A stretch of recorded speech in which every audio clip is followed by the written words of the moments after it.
Right, I think we are live now. Welcome everybody. As we do in the Good Governance Academy, please put in the chat function where you are, where you're from, what the weather's like, where you are. It'd be very interesting to hear. And first of all, from my side, apologies on the time zone and the technicalities of that. I have checked all the other webinars and we're all good for UTC time. So you will have the time will be correct. So I don't know, this little glitch that we had, sorry about that. And yes, this is the last in our Governance Around the World series for this year. We will be scheduling Governance Around the World events for next year. Just some of the events we'll be having is governance in Turkey, governance in Romania, and governance in Sweden. Those are some of the countries we're looking at. If there are any other countries you want to have a listen to, please let us know in the chat function, and we will certainly reach out to the governance teams there to tell us a little bit about the governance in those countries.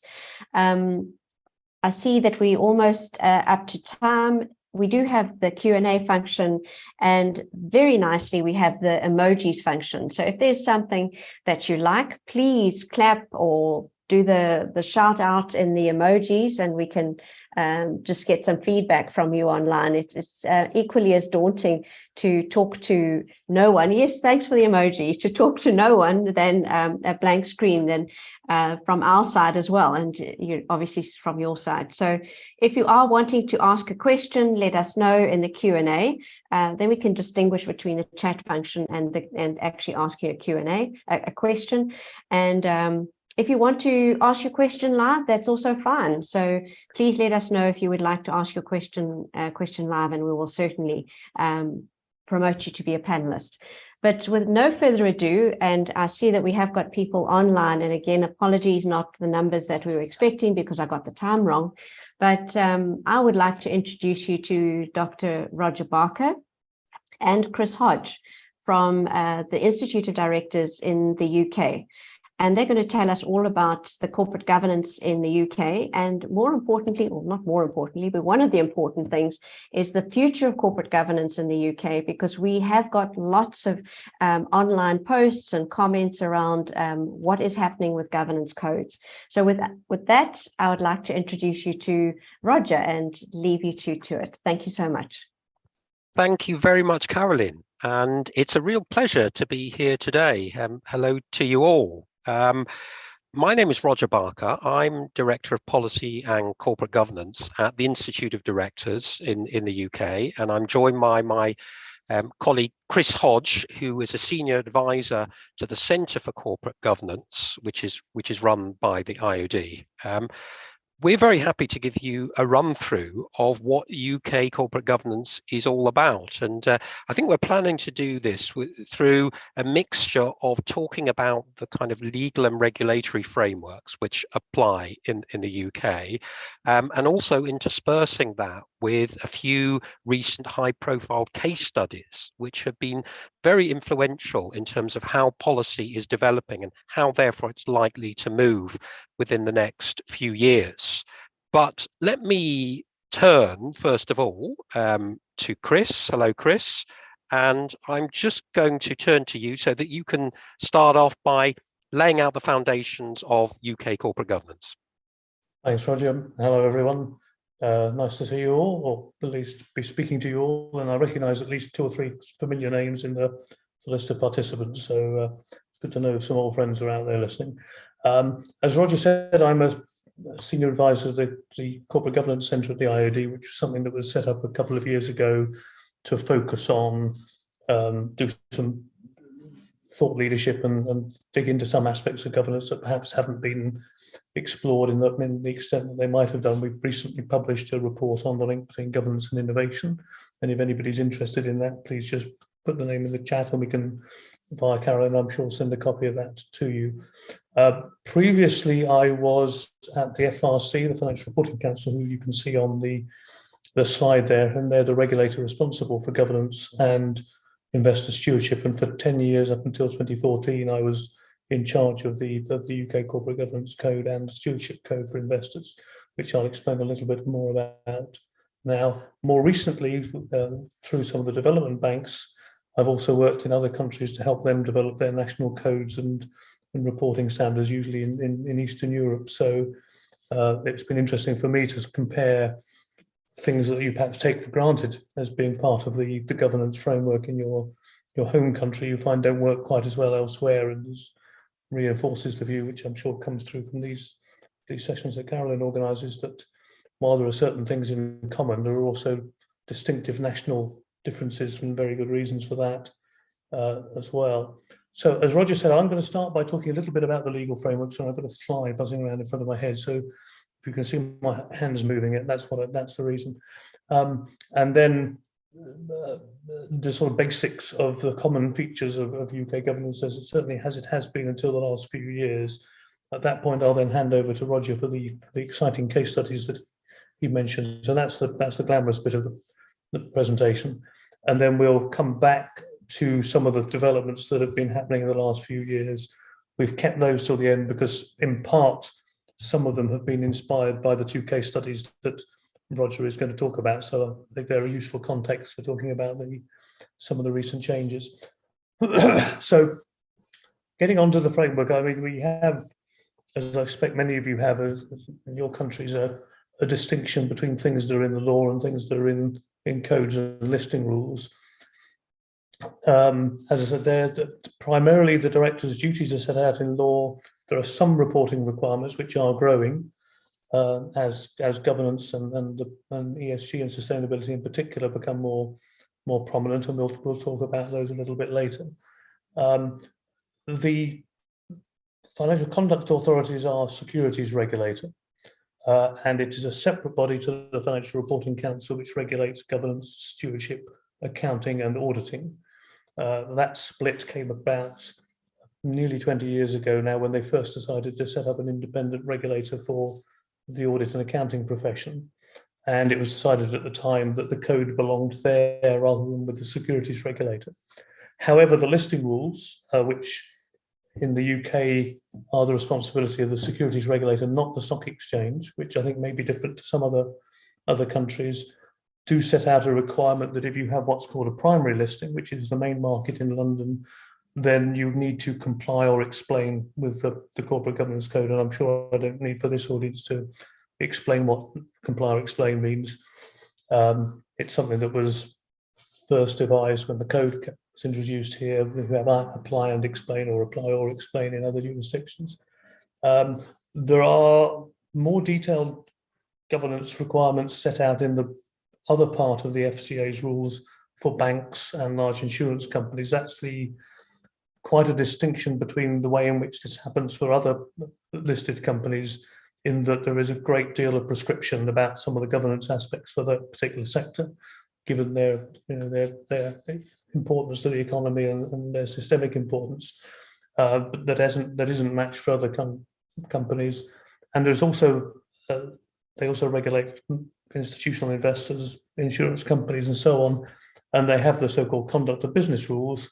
And the conduct of business rules, in the same way as the listing rules say companies must comply or explain with the UK Corporate Governance Code, they have a similar obligation for investors to say whether or not they're applying the so-called stewardship code, and if so, how they're doing so.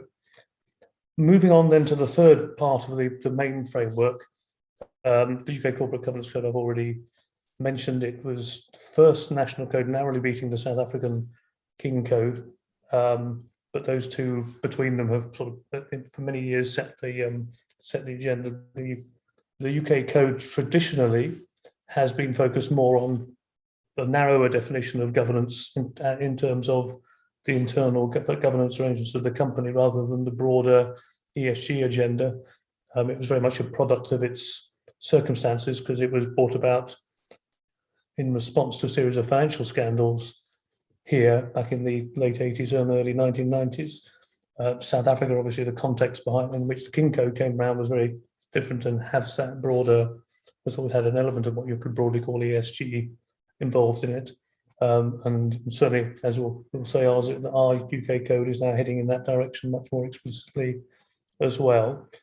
Relatively recent introduction, and Roger might want to say a bit more about this, as he was involved in the committee that drafted these, is a a thing called the Waits Principles, named after the person who chaired the committee. And that is a simplified set of principles compared to the code for listed companies that is for large private companies. And this is now a requirement for companies over a certain size to report on their governance. And this is one of the reporting requirements that's now part of law. We can get into that perhaps in more detail later, because it's a direct consequence of one of the two case studies that Roger will be talking about. And then finally, we have the UK Stewardship Code. This is something that, again, I think the UK was the first country to have a national stewardship code, and I was there at the FRC at the time it was introduced. The intention was to try and reinforce the comply or explain approach to corporate governance by ensuring that investors were listening to, engaging with companies about their governance arrangements. There are now something like 20 countries around the world which have an equivalent code, again, South Africa being, I think, one of the early countries that moved to introduce such a thing, the CRISA code it's called in South Africa. So that's the main structure. As it says there are many other sectoral codes. IOD has good practice principles for smaller private companies, which again are designed to be suitable for the relatively simple governance arrangements that such companies had, at least in comparison with large private or listed companies. And there are many sectoral codes as well. So that's the basic structure. I don't know whether Roger. Yes, Chris, maybe I could just add. I mean, as I'm sure everyone knows on this call, the UK is no longer a member of the European Union. So unless you've been living under a rock somewhere, I'm sure you kind of failed to have noticed that. And of course, up to the point where the UK left the EU, EU law was, of course, being incorporated into the UK legal framework, and it was certainly affecting quite a bit of this stuff that Chris was mentioning, although not the corporate governance code, because the EU never got to a point where it required all EU companies to adhere to a single code. That even today, corporate governance codes are nationally developed and derived, but a lot of the other parts of the framework sitting under the Financial Conduct Authority hat, and also national law, has been influenced by EU sort of legal developments.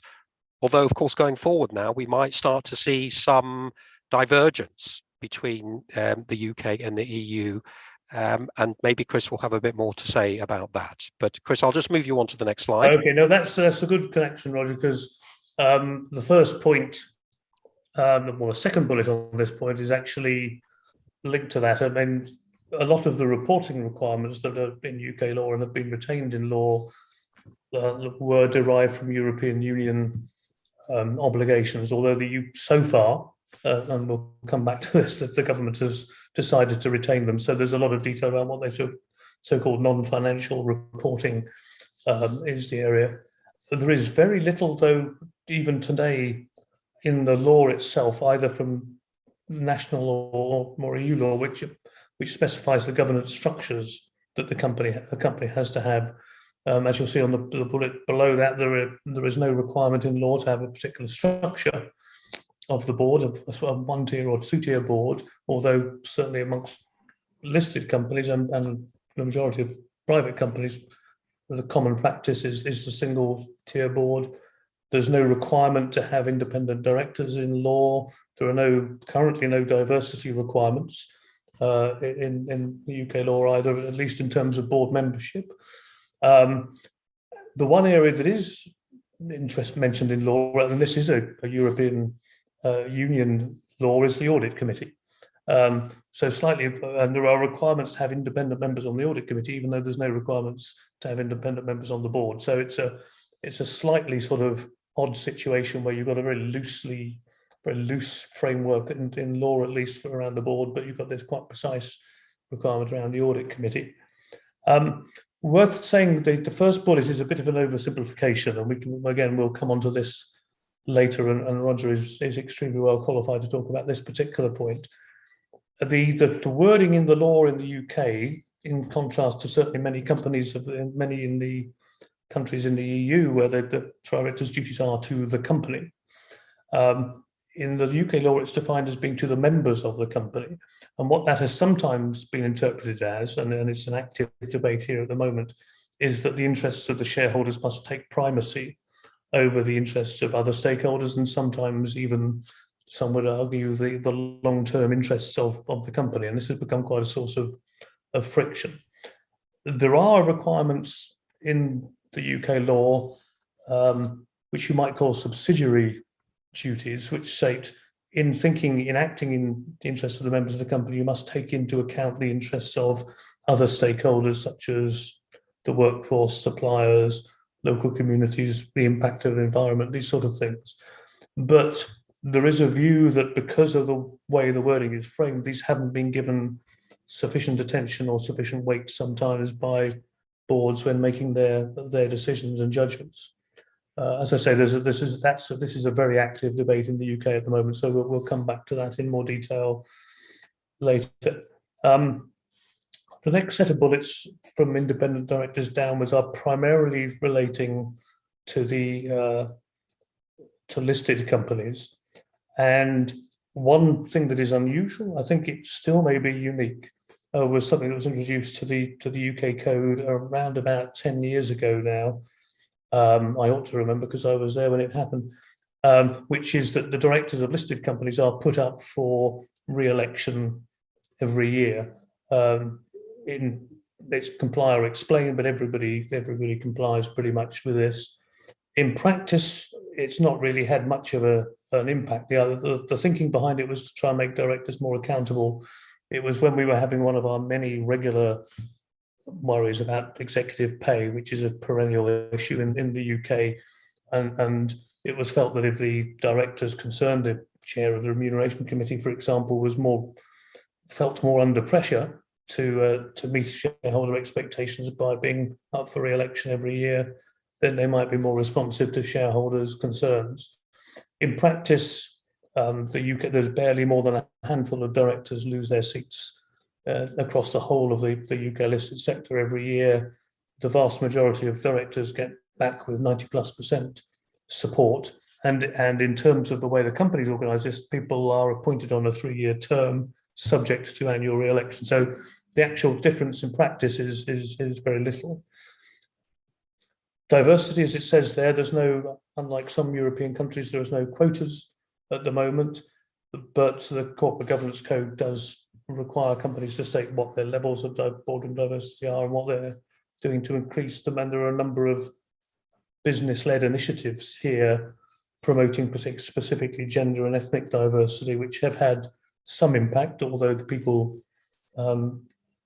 supporting those campaigns would probably say not enough impact in their view. Certainly, we've seen a large increase of non-executive directors, female non-executive directors in particular, very little shift in terms of executives, unfortunately. Workforce representatives, again, this is a difference between some countries in Europe where there are requirements or either to have representatives on what's called the supervisory board, as in Germany, or for companies above a size, at least there's a law requires them to give the workers the option of having representation on the board, which isn't always taken up. That's not something we typically see in the UK, at least not in listed companies. I think there are no more than 3 or 4 listed companies that currently have workforce directors on the board. The Corporate Governance Code has been pushing for more representation, and it does have some requirements for companies to explain how they take account of workforce voice or worker voice. And one of the options that's in the code is a worker representative, but very few companies, as I say, have taken that up. One can speculate on what that is. I think partly it's sort of a historical memory of battles with the trade unions many hundreds of years ago that perhaps hasn't quite left us, and maybe a bit of old-fashioned class snobbery in the UK. As I mentioned, directors' pay is the one issue that is always top of the agenda when it comes to governance, and has been for at least 25 years now, dating back to when old nationalised energy companies were privatised, and all the directors immediately gave themselves an enormous pay increase. And every couple of years there'll be more law and more focus on this, and the law keeps getting more and more prescriptive, but it doesn't seem to have made any basic difference to date, to be honest. The other area that's worth mentioning here, and the last three bullets concern this, and then I'll hand over to Roger for the case studies, is the role that investors play in the UK market. And I think this is partly important because we wouldn't have come up with a comply or explain mechanism in the early 1990s without the expectation that investors would play that role. And there were a number of features of the UK market at the time, which was an absence of controlling shareholders, or a virtual absence of controlling shareholders. Obviously, a comply or explain, if you're complying or if you're explaining to yourself, it doesn't work terribly well as a means of oversight. But also there were a lot of UK insurance companies and pension funds who had a significant share in the UK market. At that point, they owned something like 60-65% of the UK market. And so it was felt that they were in a position to actively engage and monitor UK companies in which they invested, and that collectively they had the strength, even if they individually weren't controlling shareholders, to influence companies' management. So that was part of the thinking behind the comply or explain system. And one of the things that has changed significantly since then is the growth in foreign ownership of the London market. It's well over 50% is now owned by non-UK investors. And again, there is a debate about whether that change in the ownership base in the UK has meant that the comply or explain approach is less effective, particularly if you're owned by investors who may not know the company terribly well because they're not domiciled in the market. And in the case of the large owners like BlackRock and Vanguard and so on, have tens of thousands of investments around the world and don't really have the resources to monitor more closely. So those are the main features. I don't know whether anybody has any. I've not been keeping up with the chat. Chris, we have a couple of questions actually. Let's address these before we move on. So the first question is from Paul Druckmann, who quite rightly states that within the Corporate Governance Code, the UK Corporate Governance Code, it emphasises the fact that it's the duty of the board to create the long-term success of the company, generating value for both shareholders and contributing to wider society. So that, in a way, seems slightly to conflict with what we were saying about the shareholder primacy in UK companies. But Chris, how would you address that question? No, I mean, I agree with Paul, and that's, I mean, we were going to come on to later this very discussion. Because there is a campaign that the IOD supports in the UK called the Better Business Act, which is trying to get the wording of the law to perhaps be better aligned to the wording of the code. Shall we put it? I mean, I think the code is better worded than the law. Yes. I mean, my own view is that the law doesn't actually mandate shareholder primacy. I think what has happened, though, is that it has been widely interpreted as meaning that. Because of the way it's structured. I mean, for a bit of history, the law was updated in 2006, and it has this current structure. It says members of the company, and then here are the other things you need to think about. At one point, it was discussed having each of those as separate legal duties. So the directors would have a duty to the members of the company, they would have a duty to the workforce, to their suppliers, and so on, until somebody pointed out that if you had them all as separate duties, you were inevitably putting directors into a position where, in order to meet their legal duty in one area, they'd have to break it in another, because it's not always possible to deal with all of these interests. So they came up with this formula. As I say, my own view is that it's been treated as shareholder primacy, even if it's not technically shareholder primacy, and hence the desire to clarify the wording in the law to bring it more in line with what I think everybody agrees is the wording, the better wording that the code has. Just perhaps to add to that, Chris, I mean, in a way, this reflects one of the challenges of having different components to a corporate governance framework. So one has the company law, and that states the duties of directors in terms of their fiduciary duties. And then another piece of the jigsaw is the corporate governance code. Now, as Paul Druckmann rightly points out, I think that the code has been a more dynamic, as it were, part of the regulatory framework. It's been possible for it to evolve quicker to reflect, as it were, growing societal concerns about what the objectives and purpose of a company is and what the duties of directors should be. And so I think that, yeah, the code has been moving, I would say, more quickly in a pro-stakeholder direction. Whereas company law, of course, is something which changes certainly in terms of statute quite rarely. As Chris said, the last piece of major company law legislation that we have is the Companies Act 2006. And there are moves to try and update that, because I mean, certainly the IOD believes that it is now looking a bit dated, and it isn't even if it does leave a lot of room for interpretation, it probably is best updated to reflect how society is evolving in terms of expectations, and that's why we are lobbying for a change to company law. I mean, I think just very quickly on as I said, that one of the things the UK has got right, and we've got many things wrong in this area, is that most of the detail of what governance should look like in practice has been left to the code, and I think that's a conscious decision to try and avoid being too prescriptive, partly for the reasons that Roger said, that it's difficult to change if it's in the law, but also the recognition that even in the listed sector, there are many different companies with different sizes, structures and so on, and to be overly prescriptive in law, you need to set it at such a low level that it's not really worth bothering about. The distinction I always tried to make when I was presenting these was to say that the law sets the absolute bare minimum below which you should not go. The code sets more aspirational standards, which we hope all companies will aspire to. So, and I think, yes, by and large, with the obvious exception of remuneration, I think the UK has done fairly well in keeping the detail in the codes, so there's greater flexibility. So, we now have a question from Boon Yi Lai, who asks, what's the difference between independent and non-independent directors and the definition of each respectively?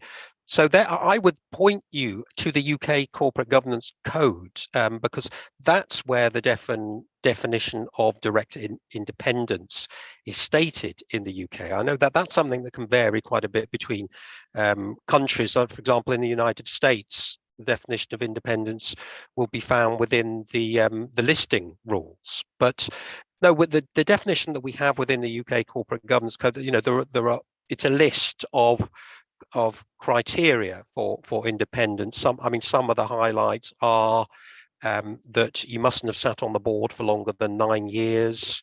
You mustn't have any existing connection with the company or its key shareholders or key officers. And yeah, there are a range of other ones as well. Chris, can you think of any of the others? Well, I think the main two areas, and we can come back to the so-called 9-year-old, because this is, I mean, all codes, all countries have some definition of independence. In the UK, it's primarily, as you say, independence from the management, as we don't tend to have controlling shareholders, at least in listed companies. The main criteria is that you should be independent of the management of the company, but there are other more detailed things. If you've had an ongoing working relationship with the company in different capacities, that might, if you're financially dependent on the company in some way or other, that again may differ. Whereas a lot of the countries I work in, Eastern Europe, for example, it's most common for companies there to have the controlling shareholder.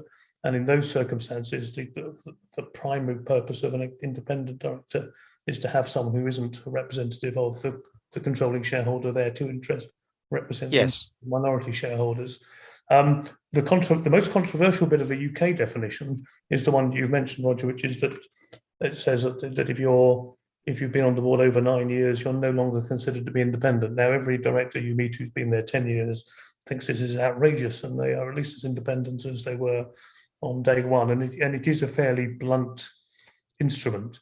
It's not one that even investors are a bit more flexible about it than perhaps they used to be. We did a study a couple of years ago, and I think 1 in 10 UK independent directors had actually been there more than 9 years, and nobody was in a particular. I mean, the main issue was if you've got loads of people who've been there for 15, 20 years, then you're not getting fresh blood, you're not getting fresh thinking. You've probably become a bit of a clique who will always support the long-serving management, irrespective of what they do. So it's there is a very blunt way of saying you need to refresh the board regularly. Yes, there's a question here from Irene Marie Esser. Good to hear from you, Irene Marie. And she points to a recent legal case, which she says does confirm shareholder primacy, and she would like to see more alignment between the code and the Act in that respect.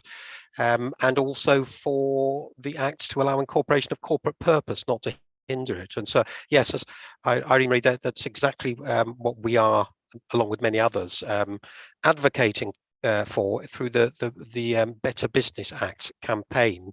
We want to see a change to this key part of the Companies Act 2006, which is the famous Section 172, which currently states that a director has a duty to promote the success of the company, which it sees as, well, is synonymous for many with the interests of the shareholders, but also so we would like to see that part of the Act actually giving a more explicit recognition that the success of a company is about more than the success of just shareholders. It's actually about the success of a broad range of stakeholders that have a key role in the success of a business. But just a final question before we go on, Chris, from Turid Solvang. Hello, Turid. She asks, how about the FCA requirement for diversity on boards? Is that legislated or just a recommendation? To my knowledge, and I'm not as up to date with some of the FCA requirements as I should be, there is a requirement to disclose diversity on the board, which is certainly part of the FCA rule book. I don't believe, unless things have changed relatively recently, that there are any requirements that specify the level of diversity on the board. So I would make that distinction. There are certainly requirements to disclose, what the board's diversity policy is, what they're doing about it, what the levels of their actual levels of diversity. There's no target or quota that I'm aware of that the FCA have set, though. Well, it's certainly not like the Norwegian system, which basically stops you from operating as a company if you don't actually fulfill the quota required in the law. But okay, well, let's now move on. And if I can just move these slides. We're going to sort of turn away from the kind of legal and regulatory framework for a moment, just to discuss a few case studies, and I think case studies they've proven to be quite important in the UK context, because the way in which corporate governance has typically evolved is as a consequence of a series of corporate crises or scandals. This has been the case since the early 1990s, when series of scandals catalyzed the development of the first UK corporate governance code, and it's continued ever since. And much of the evolution of corporate governance tends to be about trying to learn the lessons of what's gone wrong in a particular high-profile case, and then making changes to the regulatory or the code environment. And on your screen there, you can see a number of companies that over the last, I would say, probably 8 or 9 years have run into all sorts of problems. They have been major scandals. Boohoo is a sort of fast fashion company that ran into problems during the pandemic in relation to its supply chain. Patisserie Valerie is quite a sort of upmarket coffee and bakery chain throughout the UK, which experienced a major fraud some years ago. Tesco, also another company that was castigated for treating its suppliers very, very badly and also manipulating its own earnings. GlaxoSmithKline was accused of bribery, pursuing bribery practices, in particular to sell its pharmaceuticals in China. But the two that I want to look at in a bit more detail are these other two on the right-hand side, BHS and Carillion, because it's these two cases that are now probably on the verge of prompting significant changes. At least that's what we've been led to expect by the government in the UK's corporate governance framework. So let's turn first of all to BHS. Now, you may remember BHS. BHS was a clothing store network throughout the UK, been around for an awfully long time, but in 2016 it collapsed, and it became insolvent. Hundreds of BHS stores across the UK were closed down. Many thousands of people lost their jobs, and there was a huge controversy. And what effectively happened was that a very well-known British entrepreneur called Sir Philip Green, there you see him there on the left-hand side, bought BHS back in the year 2000 and took it private. And for many years he ran BHS. He wasn't a particularly good steward of the business, I have to say. He didn't invest in the business. He extracted a lot of financial resources from the business through dividend payouts to himself and his family. And then as we moved into the 2010s, as the business was really starting to struggle, particularly relative to online shopping, he decided that he really needed to get rid of the business because it was costing him money. It had a significant pension fund deficit into which the business was required to contribute by the pensions regulator each year. So from his personal perspective, as the major shareholder in the business, it was depleting him of resources and he wanted to sell it. Unfortunately, he couldn't find anyone who was going to be a willing buyer for the same reasons that as he wanted to sell it. It wasn't a very attractive business anymore. Unlike some businesses that are taken into private equity ownership and then sort of revitalized and then returned in a buoyant state back to the market, the opposite had happened with BHS, and he simply couldn't find a buyer. Eventually, he did manage to find someone who would buy it, and that was this person on the bottom left-hand side, Dominic Chappell, who bought BHS from Sir Philip Green for £1, a nominal sum of £1. Now, of course, that was less of a good deal than it may sound at first sight, because along with the business came an awful lot of debt obligations and also the obligations to the pension fund. But nonetheless, Sir Philip Green was relieved because finally it was off his hands. Dominic Chappell, though, was completely unqualified to run a business. He had been bankrupt on several previous occasions. He started his career as a racing driver and got into all sorts of dubious business activities, and then found himself with owning BHS. He, over the course of the next 6 months, he then did really what Sir Philip Green had done previously. He extracted various funds from the company through dividend payouts. But after 6 months, the financial problems of the company just became too great. He wasn't able to find any bank or any other financier that would support the company. And then it was declared insolvent. And it was at that point that all the stores were closed, all the people lost their jobs, and it was a huge controversy. And what happened after that was because of this was so high profile, the UK Parliament decided to conduct an investigation into why BHS had collapsed. And these are incredibly useful. These parliamentary investigations are very useful for us students of corporate governance, because often we don't see what's going on behind the scenes, behind the boardroom door. When a company is engaged in scandal or collapsing. But with one of these investigations, we're really able to get a kind of forensic analysis of what went wrong and what caused the company to collapse. And on this slide here, you'll see some of the highlights of what the parliamentary report concluded. So, as you can see, it concluded that Sir Philip Green hadn't been a very good steward of the company.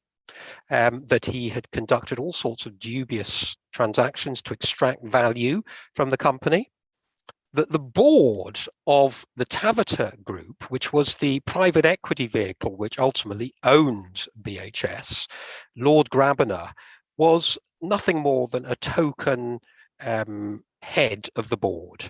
And he, along with the other board members, exercised no check or balance over the main shareholder, Sir Philip Green, who was just allowed to do what he wanted with the company.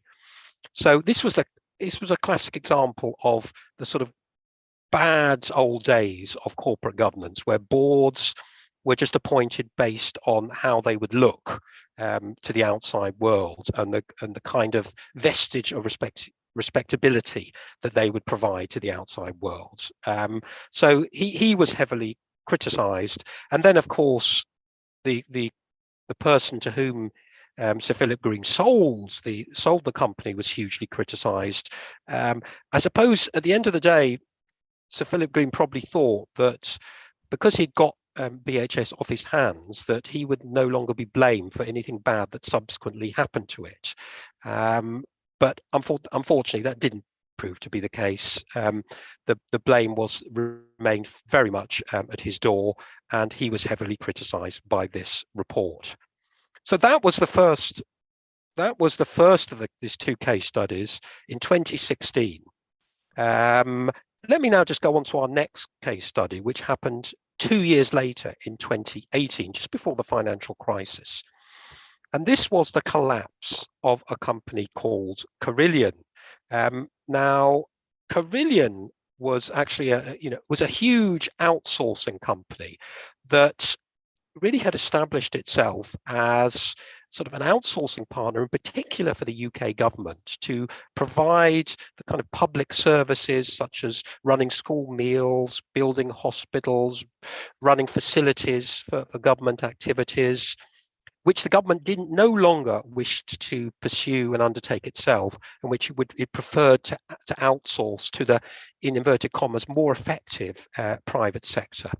So Carillion was adept at winning these sort of contracts, and it just grew from strength to strength, really from the sort of early 2000s onwards, well into the 2010s. Unfortunately, by the time we got to the late 2010s, it was in real financial difficulty. It was finding it very difficult to maintain its financial position, and in particular, its cash reserves. It was bidding for contracts, both in the UK and abroad, on very narrow margins. And even then, when it was winning those contracts, it was having a lot of problems in getting paid in time. Some major contracts it had in the Middle East, where it was owed huge amounts of money. And this eventually is a classic case of business failure, eventually caused it to run out of cash. It could no longer pay its bills. It could no longer pay its employees. And this all happened very suddenly in the sort of beginning of 2018, when in the middle of the night, the board just had to decide, as presumably it was just sitting there with its financial advisors, it simply decided it had to declare insolvency. And then that was the end of that. I think it had about £25 million left in its bank, which for a sort of multi-billion pound company was an absolute minuscule amount. So once again, this caused huge ramifications for the UK. Many suppliers were unpaid. Many people lost their jobs. All sorts of projects, major public and private sector projects, were left in limbo. There was a huge hospital in Liverpool, which was sort of left semi-completed because Carillion had collapsed. So once again, the British Parliament wanted to know what has been going on here. And why was the government providing these contracts to Carillion, even in the relatively short period up to its collapse? What were the lessons that we need to learn about this? And I have to say, once again, the parliamentary committee placed the blame at the door of the board of directors. There were actually many actors that were culpable in this collapse, but first and foremost, it was the board of directors that failed to act as a meaningful check and balance on the company's management that were really being quite reckless in the way they were expanding the business and taking risks, playing Russian roulette effectively with the company's financial future. Of course, this didn't stop these executives from paying themselves very substantial bonuses and also paying out very significant dividend payouts to shareholders. And that was made possible because there was a good deal of manipulation of the financial reporting process, which was undertaken by the executives to make the financial position of Carillion look better than it was. And of course, this is something where the auditors also had to take some of the blame for not actually blowing the whistle on this kind of financial engineering and financial manipulation. Looking back on the collapse of Carillion, one of the kind of big red flags out there was how slowly Carillion was paying its suppliers. Now, Carillion had signed up to something called the Prompt Payment Code in the UK, which actually commits companies to paying their suppliers within 30 days. But actually, Carillion was sometimes paying suppliers after more than 100 days or even longer. That, a classic red flag, that this company is experiencing financial difficulties, so treat with caution.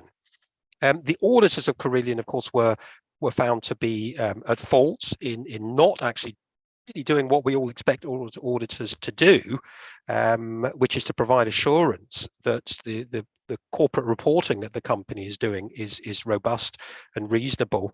And it was signing off on all the figures which were justifying substantial executive pay and also dividend payments.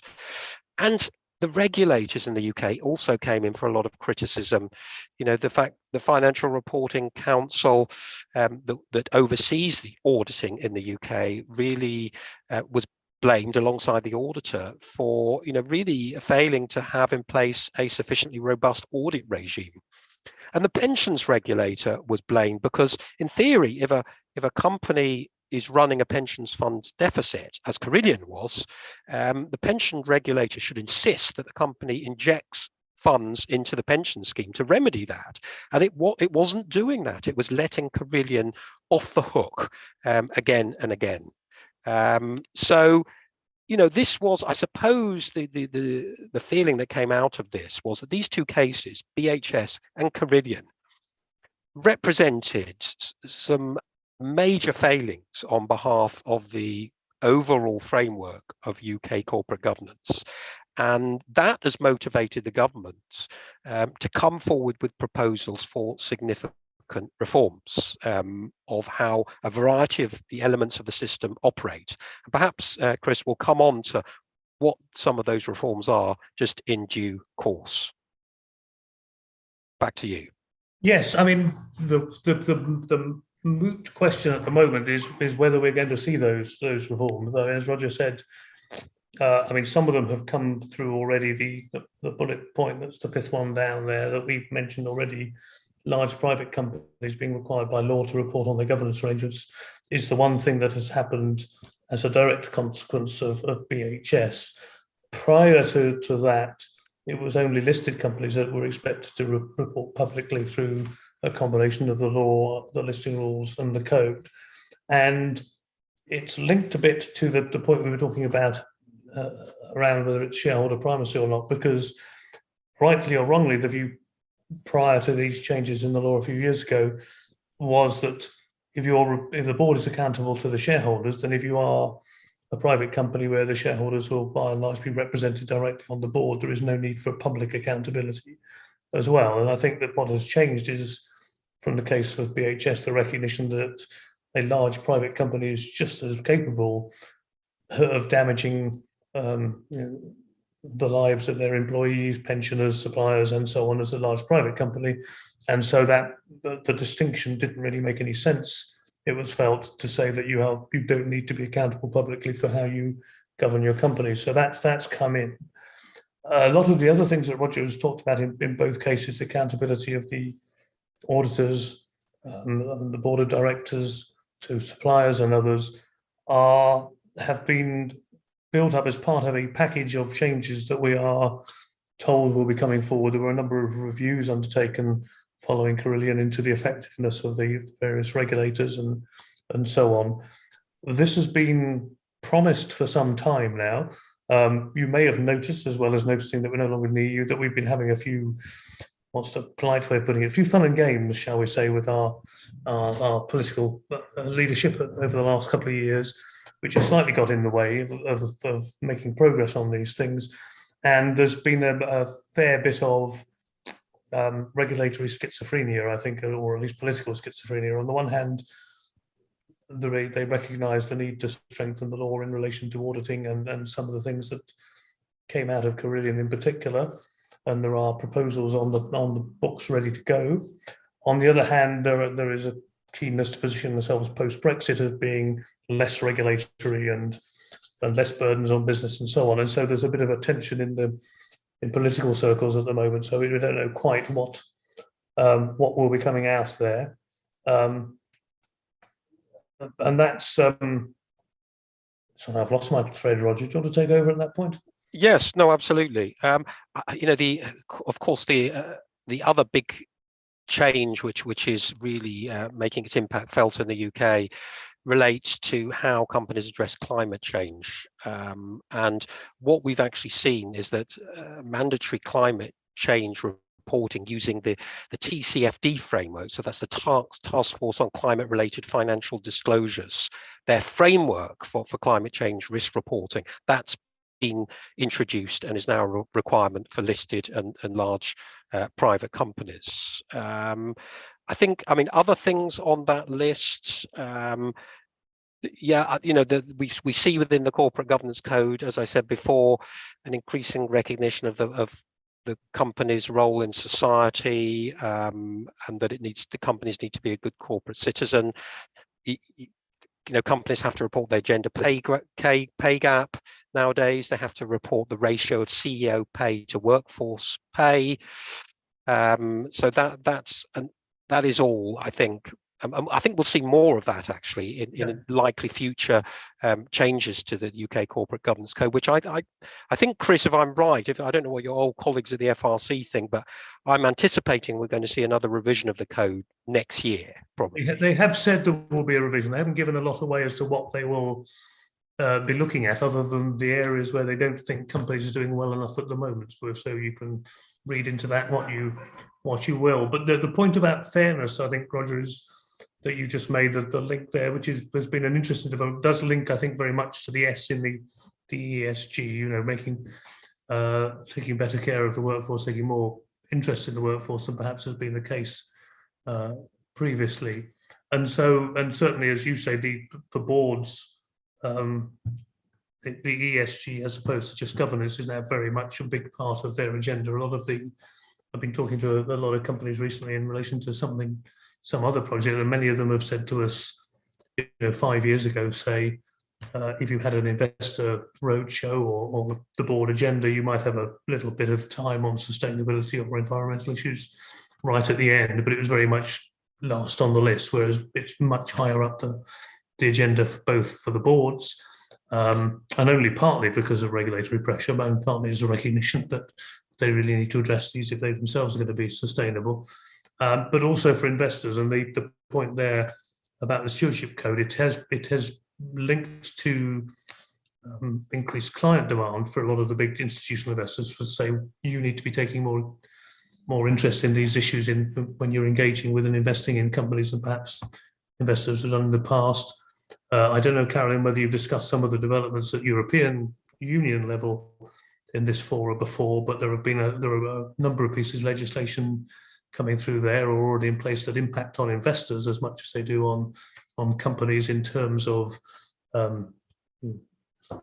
decarbonising their portfolios and these sorts of things. So there is regulatory pressure on investors, including in the UK through the Stewardship Code, which now is very clear that they expect investors to put these environmental and social issues at the heart of their investment and engagement. Chris, so maybe I could just jump in here just at that point to address. Actually, there's a question from Turid, who says, even if the UK is not part of the EU anymore, would you still consider implementing parts of EU CG regulations? I suppose I don't know what Chris thinks about this, but everything I've heard from governments is that the UK is not actually going to follow the EU example in some key areas. So, a big key piece of EU regulation at the moment is the Corporate Sustainability Due Diligence Directive, which is going to impose a requirement for EU companies to do due diligence of their supply chains.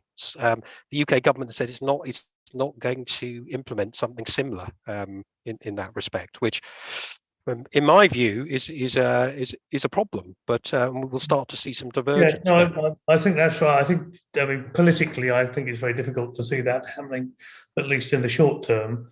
I mean, there are some elements of what's in that particular piece of legislation from the EU that are in a much less, trying to think of the right phrase, much milder form already in the UK law, and that's the reference there to increased direct responsibility for individual directors was alluding to that. We have had something called a Modern Slavery Act in the UK for a number of years, which is, as I say, a very watered down version of what the EU is proposing in terms of due diligence for human rights in the supply chain. There is equally a Briberies Act, which makes individual directors directly accountable for bribery wherever it's carried out in the world. So there are some elements there. They're not as forceful as the EU proposals. You could conceivably see the UK government saying we're going to strengthen our existing domestic legislation, although even there, I'm not sure how much appetite there is for that. They've all become a bit sort of self-absorbed, so it's probably not top of the list just at the moment, unfortunately. Yes, there are two further questions. Perhaps we could just deal with them together. So the one question from Boon Yi Lai, which is, what is the right composition of the board in terms of executive and non-executive directors? And Raymond Ho asks, excuse me, does the company secretary... Yes, the frog has just suddenly found its way into my throat there. Does the company secretary play the role of ESG sustainability heads? So, Chris, any thoughts on either of those? Yeah, I'll take the easier one first, which is Raymond's question. I think it very much depends on the size and sector of the company. In my experience, talking to large listed companies now, most of them will have a separate head of sustainability or ESG, but they have the resources to do that. They have a lot of attention from regulators and investors that puts that, makes it almost a necessity for them, as well as the regulatory reporting, like the TCFD that Roger mentioned. There's an increasingly prominent role being played by ESG rating agencies who provide services to investors who send in forms that have hundreds of questions that companies are asked to fill in. So larger companies, and particularly those in sectors which have an obvious environmental impact, they'll tend to be a separate person. For smaller companies, it will typically still be the company secretary who carries out that role. So a partial yes, Raymond, I think, is to your question. As for Boonyi Lee's, it depends who you ask, I think. I mean, in some of the continental Europe where you have a two-tier board, obviously they will say, well, the two elements should be kept separate.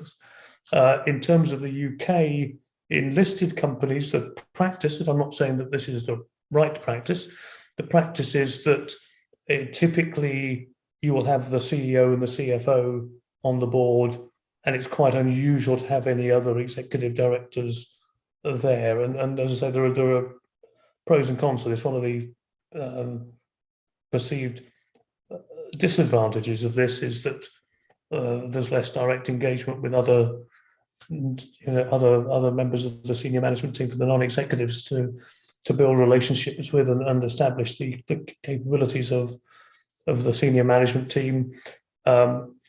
People who are opposed to having more executives saying, well, nobody's, nobody's going to turn up and actively disagree with the CEO in front of the rest of the board, are they, anyway? So there's no real value from having them there. The important thing is to get them in on a regular basis for relevant items. So I don't know that there's a right answer to that one.